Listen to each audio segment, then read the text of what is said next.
खंडवा में आज सोमवार को भारतीय जनता पार्टी के जिला कार्यालय में भारतीय जनता पार्टी संसदीय कार्यालय के केंद्रीय बजट वित्त वर्ष 2025 और 26 पर प्रेस कॉन्फ्रेंस का आयोजन किया गया।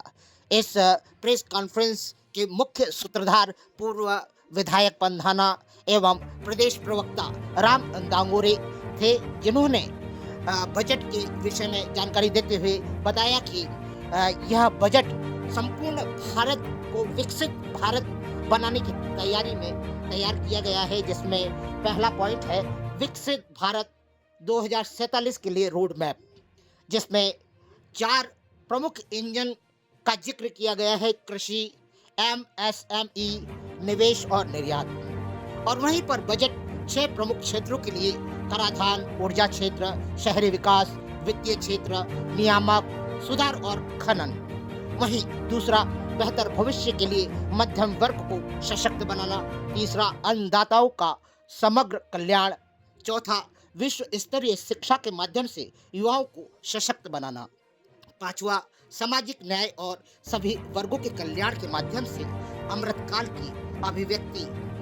छठवां, निरंतर आर्थिक वृद्धि और राजकोषीय समेकन। सातवां, MSME क्षेत्र की अपार क्षमताओं का दोहन। आठवां, व्यापक और तीव्र गति से विनिर्माण विस्तार। नौवां, इंफ्रास्ट्रक्चर आधारित दीर्घकालीन विकास।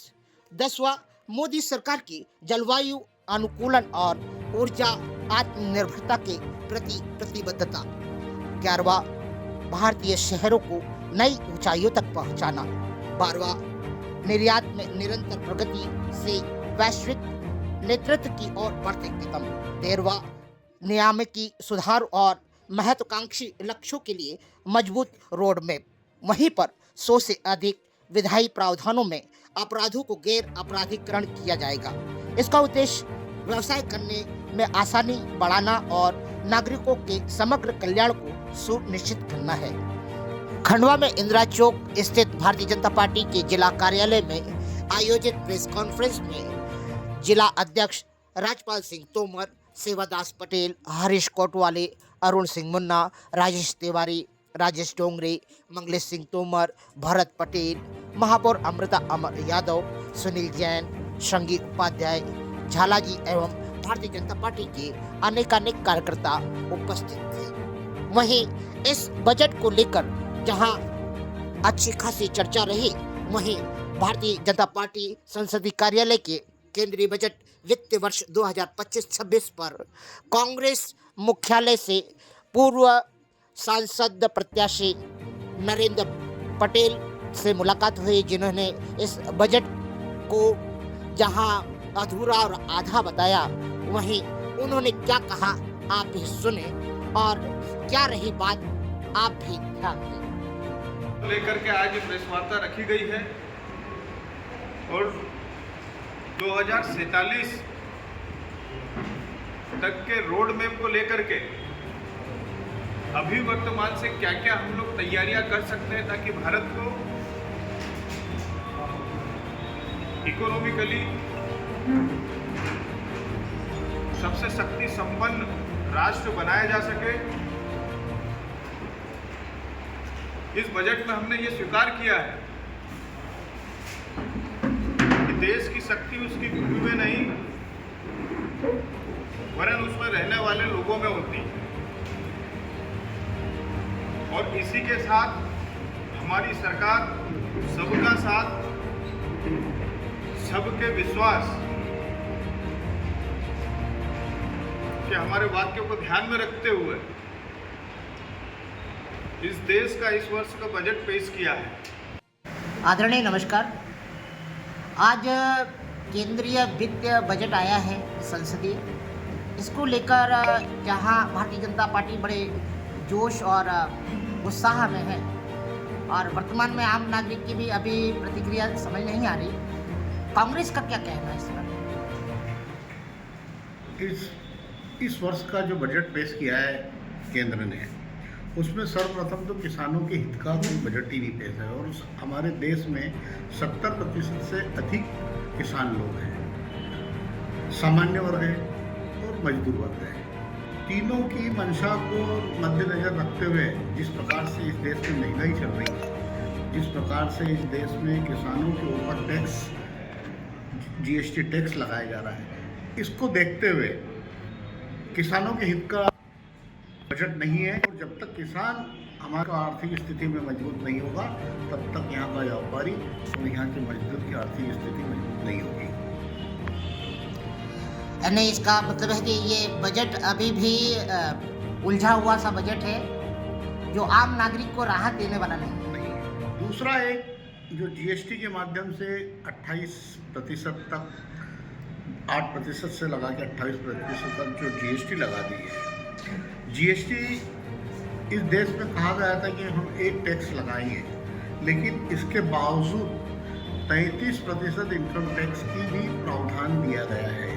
अगर कोई व्यक्ति अगर कभी अपना कोई धंधा करता है और उसमें अगर 1 लाख रुपए कमाता है, 12 लाख को ड्यूटी छोड़ के अगर 13 लाख रुपए कमाता है वर्ष में, तो उसे 33,000 रुपये टैक्स देना पड़ता है। ये टैक्स इतना ज़्यादा अधिक है कि व्यापारी को कहीं ना कहीं अपना जो मंशा इन्होंने जो बनाई है, ये कि व्यापारी को कहीं ना कहीं कुछ चीज़ें छुपा के रखना पड़ती है। और जहाँ पे इनकम टैक्स का रेट डालना चाहिए वहाँ नहीं डालते हैं। जहाँ जिन अधिकारियों के पास सबसे ज़्यादा इस देश के अधिकारियों के पास भ्रष्टाचार का रुपया है, वहाँ रेट नहीं डालेंगे, किसी बड़े नेता के नहीं डालेंगे। जिसने इस देश के खिलाफ कोई मतलब देश के में हित की बात करी, उनके खिलाफ ये रेट डालने का काम करते हैं। और मेन चीज़ ये है कि विश्वास जो जताया है व्यापारियों के ऊपर कि आप विश्वास से अपना टैक्स भरें, तो ये टैक्स जब तक आप कम नहीं करेंगे, तब तक कोई भी व्यक्ति अपना टैक्स ईमानदारी से नहीं करेगा। आम नागरिक के लिए क्या आपको लगता है कि इस बजट में कुछ आशा अनुकूल हुआ है या विपरीत ही बजट आया है? देखो, पिछले 9 वर्षों से मैं समझता हूँ कि इस देश की आर्थिक स्थिति बहुत कमज़ोर होती चली जा रही है। देश में हर चीज़ महंगी हो रही है। जिस चीज़ का उत्पादन हो रहा है, किसान का उत्पादन हो रहा है, उसके भाव के फसल के भाव कम। किसी फैक्ट्री में वही चीज़ जाने के बाद, किसान की चीज़ फैक्ट्री में जाने के बाद उसके भाव 100 गुने अधिक हो रहे हैं। इस चीज़ पर लगाम नहीं है। स्टोरेज पे जो इस देश का अनाज हो या और कहीं भी चीज़ हो, उसका स्टोरेज होना चाहिए कि इस पर प्रतिबंधित होना चाहिए कि एक व्यक्ति इतनी संख्या, इतने टन से ज़्यादा स्टॉक नहीं कर सकता, लेकिन उस पर किसी प्रकार का प्रतिबंध नहीं है। और सबसे मुख्य चीज़ ये है कि जब तक